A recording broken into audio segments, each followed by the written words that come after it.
नमस्कार विद्यार्थी मित्रांनो, मी वारगडे जे बी आपलं सर्वांचं या व्हिडिओमध्ये हार्दिक स्वागत करीत आहे. बी कॉम फॅकल्टीकडील एस वाय बी कॉम या वर्गातील कॉमर्स या विषयाची माहिती आजच्या व्हिडिओमध्ये आपण बघणार आहोत. कॉमर्स थर्ड किंवा कॉमर्स पेपर सेमिस्टर थर्ड याचा अभ्यास या आजच्या व्हिडिओमध्ये आपण करणार आहोत.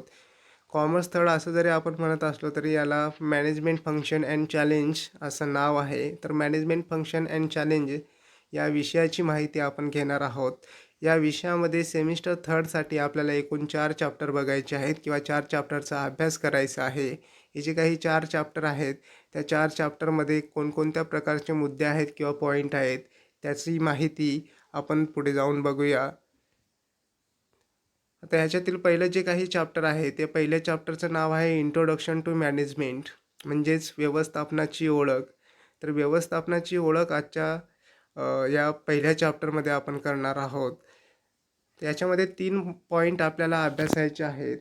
त्याच्यामध्ये नंबर 1 आहे मॅनेजमेंट, नंबर 2 आहे इव्हॉल्युशन ऑफ मॅनेजमेंट थॉट आणि नंबर 3 आहे मॉडर्न मॅनेजमेंट अप्रोच. तर असे जे काही 3 पॉईंट आहेत हे 3 पॉईंट आपल्याला अभ्यासायचे आहेत. ह्याच्यातील पहिला पॉईंट आपण जर बघितला तर मॅनेजमेंट म्हणजेच व्यवस्थापन. सुरुवातीला आपल्याला व्यवस्थापन काय आहे ते बघायचं आहे. मग ह्यामध्ये कोणकोणत्या पॉईंटचा अभ्यास करायचा आहे तर या ठिकाणी आपल्याला दिलेलं आहे ते म्हणजेच कन्सेप्ट. नंबर 1ला आपण बघणार आहोत ते कन्सेप्ट. त्याच्यानंतर बघणार आहोत नेचर. म्हणजे सुरुवातीला आपल्याला संकल्पना बघायची आहे. संकल्पनानंतर व्यवस्थापनाचं स्वरूप आपण बघणार आहोत. त्यानंतर आहे व्यवस्थापनाची कार्य. त्याच्यानंतर व्यवस्थापकीय कौशल्य आणि व्यवस्थापकीय जे काही गुण आहेत किंवा कौशल्य आहेत त्याचा आपण या ठिकाणी अभ्यास करणार आहोत. तर पहिल्या पॉईंटचा ज्यावेळेस आपण विचार करतो तर पहिल्या पॉईंटमध्ये आपल्याला या ठिकाणी मॅनेजमेंटमध्ये concept, nature, function, managerial skill आणि कॉम्पिटन्सीज हे सगळे मुद्दे अभ्यासायचे आहेत. मित्रांनो, प्रत्येक चॅप्टरमध्ये या ठिकाणी आपल्याला 3 मुद्दे दिलेले आहेत. याच्यातील पहिल्या चॅप्टरमधील पहिला मुद्दा आपण बघितला. त्यानंतर दुसरा मुद्दा या ठिकाणी आहे तो म्हणजे इव्हॉल्युशन ऑफ मॅनेजमेंट थॉट. व्यवस्थापकीय विचारांची उत्क्रांती किंवा व्यवस्थापकीय विचार हे जे काही आहे त्यांची उत्पत्ती कशी झाली याचा अभ्यास दुसऱ्या मुद्द्यामध्ये करायचा आहे.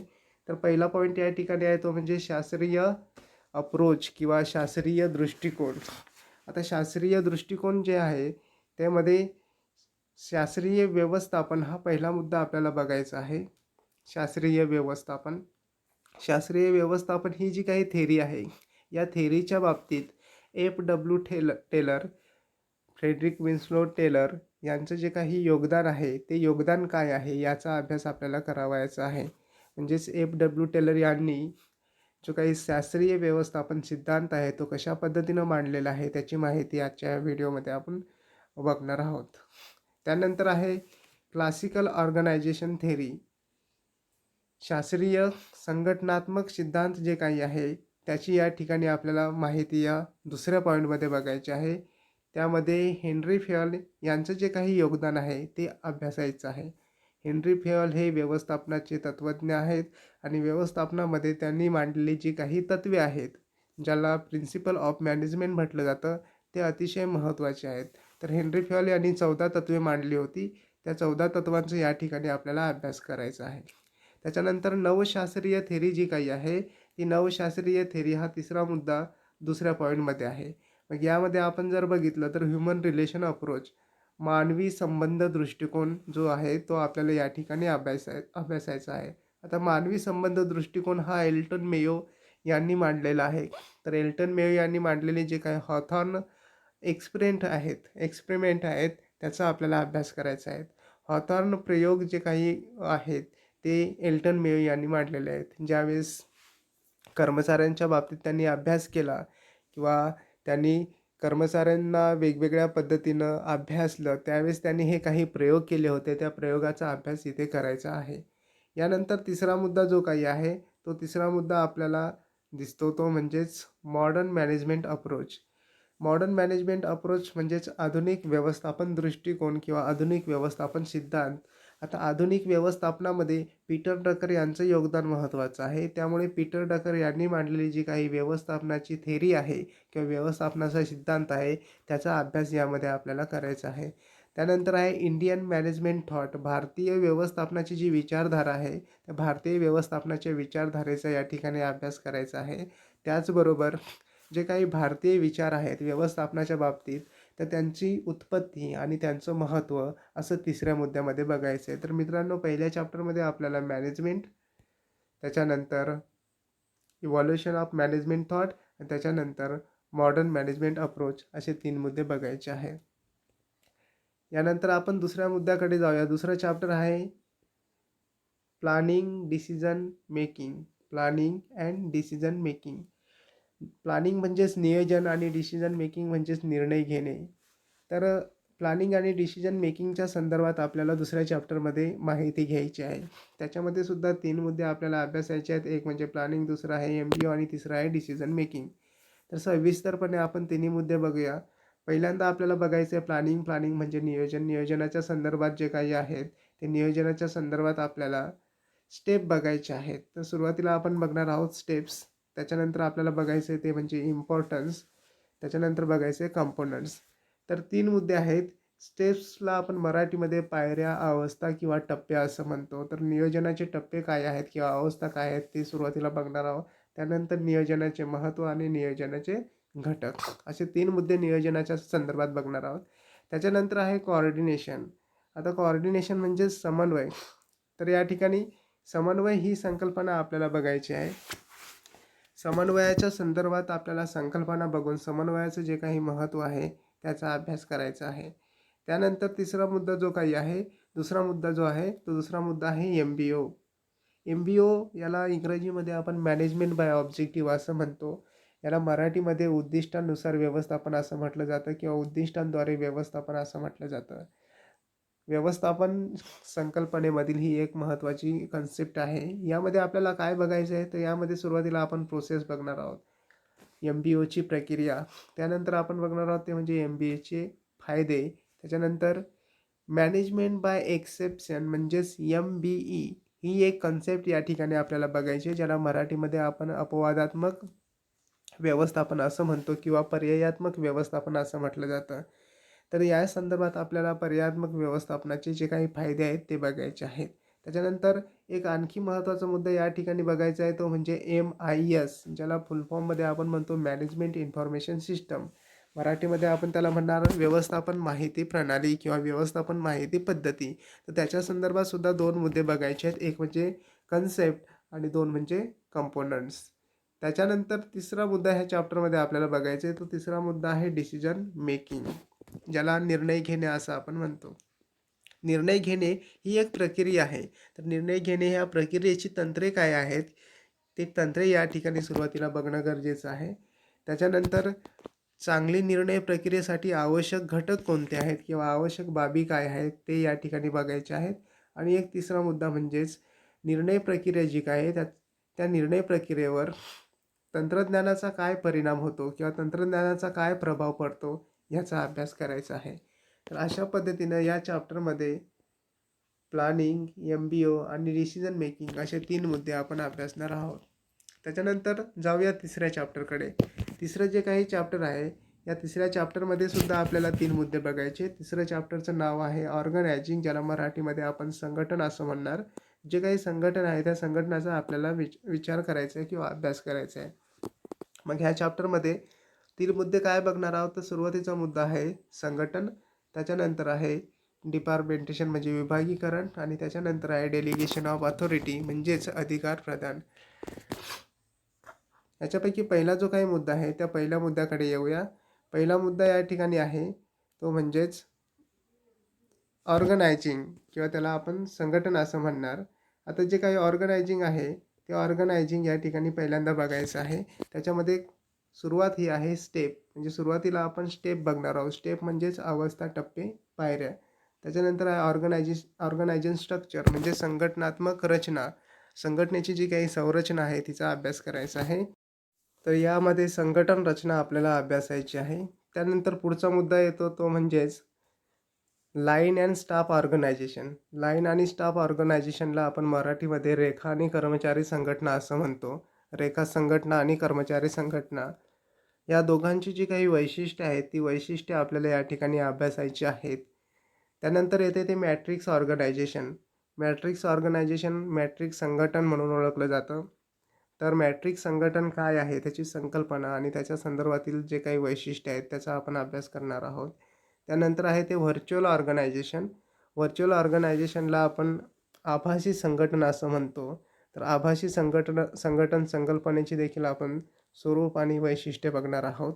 त्यानंतर आहे फॉर्मल ऑर्गनायझेशन. फॉर्मल म्हणजेच औपचारिक, इनफॉर्मल, अनौपचारिक. तर औपचारिक आणि अनौपचारिक जे काही ऑर्गनायझेशन आहे किंवा औपचारिक आणि अनौपचारिक जे काही संघटन आहे, हे संघटन आपण बघणार आहोत. दोघांच्या संकल्पना आणि औपचारिक अनौपचारिक संघटनेमध्ये काय फरक आहे किंवा त्यांच्यामध्ये काय भेदभाव आहे, त्या दोघांमध्ये सहसंबंध कसा आहे, याचा अभ्यास या ठिकाणी आपण करणार आहोत. तर बघा, पहिला जो काही मुद्दा आहे ऑर्गनायझिंग, तिसऱ्या चॅप्टरमधील पहिला पॉईंट ऑर्गनायझेशन. त्याच्यामध्ये स्टेप, संघटनेचे संरचना, रेखा व कर्मचारी संघटना, मॅट्रिक्स संघटना, त्याच्यानंतर आभासी संघटना आणि औपचारिक अनौपचारिक संघटना यांचा आपण अभ्यास करणार आहोत. त्याच्यानंतर पुढचा मुद्दा आहे तो म्हणजे डिपार्टमेंटेशन, ज्याला आपण विभागीकरण असं म्हणतो. तर विभागीकरण ही संकल्पना आपल्याला दुसऱ्या पॉईंटमध्ये अभ्यासायची आहे. म्हणजे ह्यामध्ये सुरुवातीला विभागीकरणाची संकल्पना, त्याच्यानंतर बेसिस म्हणजे विभागीकरणाचे आधार किंवा विभागीकरणाचे निकष याचा आपण अभ्यास करणार आहोत. त्यानंतर स्पॅन ऑफ मॅनेजमेंट ही जी काही कन्सेप्ट आहे त्या कन्सेप्टचा आपल्याला अभ्यास करायचा आहे. स्पॅन ऑफ मॅनेजमेंट म्हणजे व्यवस्थापन कक्षा. व्यवस्थापन कक्षा काय आहे, त्याचा अर्थ आणि संकल्पना अभ्यासायची आहे. त्याचबरोबर व्यवस्थापन कक्षेवर प्रभाव पाडणारे जे काही घटक आहेत, तर त्या घटकांचा देखील आपल्याला या ठिकाणी अभ्यास करायचा आहे. त्यानंतर आहे ते म्हणजे स्टॉल आणि फ्लॅट ऑर्गनायझेशन. उंच आणि लहान संघटन जे काही आहे, तर उंच आणि लहान संघटन या दोन्ही कन्सेप्ट किंवा संकल्पना अभ्यासायच्या आहेत. त्याच्यानंतर तिसरा मुद्दा या चॅप्टरमध्ये आपल्याला बघायचा आहे तो म्हणजे delegation of authority. Delegation of अथॉरिटीला आपण मराठीमध्ये अधिकार प्रदान असं म्हणतो. अधिकार प्रदानाची संकल्पना या ठिकाणी आपल्याला बघायची आहे. अधिकार प्रदानाची प्रक्रिया हा पहिला मुद्दा यामध्ये आपण अभ्यासणार आहोत. अधिकार प्रदान करताना येणारे वेगवेगळे जे काही अडथळे आहेत, ते अडथळे या ठिकाणी आपल्याला बघायचे आहे. अधिकार प्रदानात येणाऱ्या अडचणी किंवा अडथळे. त्याच्यानंतर जे काही प्रभावी अधिकार प्रदान आहे, प्रभावीपणे किंवा परिणामकारकपणे अधिकार प्रदान आहे, तर ते अधिकार प्रदान करताना कोणते प्रिन्सिपल आवश्यक आहेत किंवा कोणती तत्त्वे आवश्यक आहेत, त्याचाही विचार या ठिकाणी आपल्याला करायचा आहे. त्यानंतर पुढची संकल्पना आहे ती म्हणजे डिसेंट्रलायझेशन, ज्याला आपण विकेंद्रीकरण म्हणतो. तर विकेंद्रीकरण संकल्पना बघायची आहे. त्याचबरोबर विकेंद्रीकरणावर परिणाम करणारे किंवा प्रभाव टाकणारे घटकही अभ्यासायचे आहेत. त्याच्यानंतर आहे सेंट्रलायझेशन आणि डिसेंट्रलायझेशन. केंद्रीकरण आणि विकेंद्रीकरण या दोन संकल्पनेमध्ये काय सहसंबंध आहे किंवा काय फरक आहे, याचा अभ्यास आपल्याला या ठिकाणी करायचा आहे. तर हे झालं तिसरं चॅप्टर. तिसऱ्या चॅप्टरमध्ये बघा, संघटन, विभागीकरण आणि अधिकार प्रदान अशा 3 गोष्टी आपल्याला बघायच्या आहेत. आता शेवटच्या चॅप्टरकडे आपण जाऊया. शेवटच्या चॅप्टरचं नाव आहे दिशा आणि नियंत्रण, ज्याला इंग्रजीमध्ये आपण डायरेक्टिंग आणि कंट्रोलिंग असं म्हणतो. तर दिशा आणि नियंत्रण हे शेवटचं चॅप्टर आहे. यामध्ये आपल्याला 3 मुद्दे बघायचे. एक मोटिवेशन आहे, एक लीडरशिप आहे आणि एक कंट्रोलिंग आहे. तर सुरुवात करूया आपण पहिल्या मुद्द्यापासून. पहिला मुद्दा जो काही आहे मोटिवेशन, ज्याला मराठीमध्ये आपण प्रेरणा किंवा अभिप्रेरणा असं म्हणतो. तर प्रेरणा किंवा अभिप्रेरणा काय आहे याची संकल्पना या ठिकाणी सुरुवातीला अभ्यासायची आहे. त्यानंतर आहे प्रेरणा किंवा अभिप्रेरणेचे महत्त्व, इम्पॉर्टन्स काय आहे त्याचा आपण अभ्यास करणार आहोत. आणि त्यानंतर प्रेरणेवर परिणाम करणारे किंवा प्रेरणेवर अभिप्रेरणेवर प्रभाव टाकणारे घटक कोणते आहे त्याचा विचार करायचा आहे. तर साधारणतः या ठिकाणी 3 गोष्टी आहेत की ज्या प्रेरणेमध्ये आपल्याला अभ्यासायच्या आहेत, ज्या प्रेरणेमध्ये आपल्याला बघायच्या आहेत. एक आहे संकल्पना, दुसरं आहे महत्त्व आणि तिसरं आहे प्रभाव टाकणारे घटक. पहिल्या मुद्द्यातच या ठिकाणी आपल्याला कम्युनिकेशन ही एक कन्सेप्ट बघायची आहे. कम्युनिकेशन हे आपण लास्ट इयरला शिकलेलं आहे. FYला आपण याचा अभ्यास केलेला आहे. कम्युनिकेशनला मराठीमध्ये आपण संज्ञापन म्हणतो, संदेशवहन म्हणतो किंवा संप्रेषण असं देखील म्हणतो. तर संज्ञापन किंवा संप्रेषण ही काय संकल्पना आहे, त्याचं महत्त्व काय आहे याचा अभ्यास करायचा आहे. आणि त्याचबरोबर प्रभावी संज्ञापन करत असताना त्याच्यामध्ये कोणत्या प्रकारचे अडथळे येतात याचाही विचार या ठिकाणी करायचा आहे. त्याच्यानंतर दुसरी संकल्पना या चॅप्टरमध्ये बघायची ती म्हणजे लीडरशिप. लीडरशिपला आपण मराठीमध्ये म्हणतो नेतृत्व. तर जे काही नेतृत्व आहे, त्या नेतृत्वाच्या संदर्भात आपल्याला दुसरा या चॅप्टरमध्ये प्रश्न असणार आहे. त्याच्यामध्ये काय आहे, तर त्याच्यामध्ये आहे संकल्पना, नेतृत्वाची संकल्पना, नेतृत्वाचे कार्य आणि नेतृत्वाचे जे काही प्रकार आहेत ते प्रकार किंवा स्टाईलला आपण शैली असं देखील म्हणू शकतो. नेतृत्वाच्या वेगवेगळ्या शैली आहेत, त्या शैलीचा आपण अभ्यास करणार आहोत. त्याचबरोबर चांगला जो काही नेता आहे, त्या चांगल्या नेत्याकडे कोणकोणत्या क्वालिटीज असाव्यात किंवा त्याच्याकडे कोणकोणते गुण असावेत, त्याचाही या ठिकाणी विचार करायचा आहे. यानंतर शेवटचा मुद्दा या चॅप्टरमध्ये बघायचा आहे तो म्हणजे कंट्रोलिंग. तर कंट्रोलिंग म्हणजेच नियंत्रण, नियंत्रणाची संकल्पना, नियंत्रणाचे स्टेप्स, टप्पे, अवस्था, पायऱ्या, तसंच चांगलं नियंत्रण करण्यासाठी किंवा चांगल्या नियंत्रण पद्धतीसाठी आवश्यक घटक कोणते आहेत त्याचाही या ठिकाणी विचार करायचा आहे. त्यानंतर नियंत्रणाची जी काही तंत्रे आहेत, नियंत्रणाच्या तंत्रांचा आपल्याला अभ्यास करायचा आहे. यामध्ये वेगवेगळी तंत्र आपण बघू शकतो. जसं आपल्याला PERT, PERT, CPM, budgetary control म्हणजे अंदाजपत्रकीय नियंत्रण, मॅनेजमेंट ऑडिट म्हणजे व्यवस्थापकीय अंकेशन, अशी जी काही तंत्र आहेत. तर अशा पद्धतीनं आपल्याला या कॉमर्स थर्ड किंवा सेमिस्टर थर्डसाठी कॉमर्स पेपरमध्ये मॅनेजमेंटचा जो काही पेपर आहे त्या पेपरमध्ये ज्या टॉपिकचा अभ्यास करायचे ते टॉपिकचं सिलेबस आपण बघितलेलं आहे. तर मॅनेजमेंट फंक्शन्स अँड चॅलेंज हे जे काही विषय आहे किंवा हा जो काही सब्जेक्ट आहे याच्यामध्ये आपल्याला 4 टॉपिक बघायचे, त्याचा आपण अभ्यास केला. यामध्ये पहिला टॉपिक होता ते म्हणजे इंट्रोडक्शन ऑफ मॅनेजमेंट. त्याच्यामध्ये मॅनेजमेंट, इव्हॉल्युशन मॅनेजमेंट, थॉट आणि मॉडर्न मॅनेजमेंट अप्रोच हे आपल्याला बघायचं आहे. दुसरा टॉपिक होता या ठिकाणी तो म्हणजे प्लॅनिंग अँड डिसिजन मेकिंग, नियोजन आणि निर्णय प्रक्रिया. त्याच्यामध्ये नियोजन, त्याच्यानंतर उद्दिष्टानुसार व्यवस्थापन आणि निर्णय प्रक्रिया ह्याचा आपल्याला अभ्यास करायचा आहे. त्याच्यानंतर तिसरं टॉपिक होतं ते म्हणजे ऑर्गनायझिंग, मराठीमध्ये संघटन. त्याच्यामध्ये संघटन, विभागीकरण, अधिकार प्रदान याचा अभ्यास करायचा आहे. त्यानंतर चौथं टॉपिक होतं डायरेक्टिंग आणि कंट्रोलिंग. त्याच्यामध्ये मोटिवेशन म्हणजे अभिप्रेरण, लीडरशिप म्हणजे नेतृत्व आणि कंट्रोलिंग म्हणजे नियंत्रण ह्याचा अभ्यास करायचा आहे. यानंतर बघूया क्वेश्चन पेपर पॅटर्न काय असणार आहे तो. तर SY BComसाठी कॉमर्स पेपरचा क्वेश्चन पेपर पॅटर्न मी आपल्याला सांगतो. साधारणतः यामध्ये आपल्याला 6 जे काही क्वेश्चन आहेत ते 6 क्वेश्चन सोडवायचे आहेत. 6 क्वेश्चन. आता 6 क्वेश्चन जे काही आहेत त्याची विभागणी जर आपण केली तर या ठिकाणी पहिले जे काही पहिला जो काही क्वेश्चन आहे क्वेश्चन नंबर 1, तर क्वेश्चन नंबर 1 हा सगळ्या चॅप्टरवर असणार आहे. त्याच पद्धतीने क्वेश्चन नंबर 6 हा देखील सगळ्या चॅप्टरवर असणार आहे. म्हणजेच मित्रांनो आपण जर बघितलं तर या ठिकाणी वेगवेगळे जे काही क्वेश्चन आहेत हे वेगवेगळे क्वेश्चन वेगवेगळ्या चॅप्टरवर आपल्याला दिलेले आहेत आणि पहिला आणि 6वा क्वेश्चन हा कंबाईन सगळ्या चॅप्टरवर असेल. आता जो काही पहिला क्वेश्चन आहे तो पहिला क्वेश्चन तुम्हाला ऑब्जेक्टिव्ह टाईप असणार आहे. ऑब्जेक्टिव्ह म्हटलं की त्याच्यामध्ये वेगवेगळे ऑप्शन असतात. जसं आपण बघितलं की multiple choice question, true or false, match the following, filling the blanks असे जे काही ऑप्शन आहेत हे ऑप्शन सगळे आपल्याला दिसतात. तर यामध्ये मल्टिपल चॉईस क्वेश्चनमध्ये जर आपण बघितलं तर मल्टिपल चॉईस क्वेश्चनमध्ये आपल्याला साधारणतः A आणि B असे 2 ऑप्शन दिलेले आहेत. A आणि B दोन्हीही A आणि B जे काही आहेत ते 10-10 मार्कासाठी असणार आहेत. A आणि B हे दोन्ही जे काही ऑप्शन आहेत ते दोन्ही ऑप्शन 10-10 मार्कासाठी असणार आहेत. म्हणजेच Aला 10 मार्क आहेत आणि Bला 10 मार्क आहेत.